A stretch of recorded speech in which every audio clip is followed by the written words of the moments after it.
সবুজ জঙ্গলে থাকত হাতিটুকু আর ছোট্ট ইঁদুর মিনি। জঙ্গলটা ছিল হাসি আর রঙে ভরা। টুকু গর্ব করে বলল, আমি সবচেয়ে বড় আর সবচেয়ে শক্তিশালী। মিনি হেসে বলল, বড় হলেই সব হয় না বন্ধু। হঠাৎ জঙ্গলে বিপদের খবর ছড়িয়ে পড়ল। সবাই ভয় পেয়ে ছুটোছুটি শুরু করল। কিছু পশু ছোট গর্তে আটকে গেল। টুকু চাইলেও ভেতরে ঢুকতে পারল না। ছোট্ট মিনি সাহস করে গর্তে ঢুকল। এক এক করে সবাইকে বের করল। সবাই বেঁচে গেল। আনন্দে হাততালি পড়ল। টুকু অবাক হয়ে মিনির দিকে তাকালো। টুকু বলল, আজ বুঝলাম সবাই গুরুত্বপূর্ণ।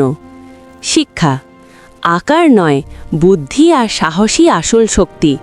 হ্যালো বন্ধুরা, এমন আরও নতুন নতুন গল্প পেতে আমাদের চ্যানেলটি সাবস্ক্রাইব করুন।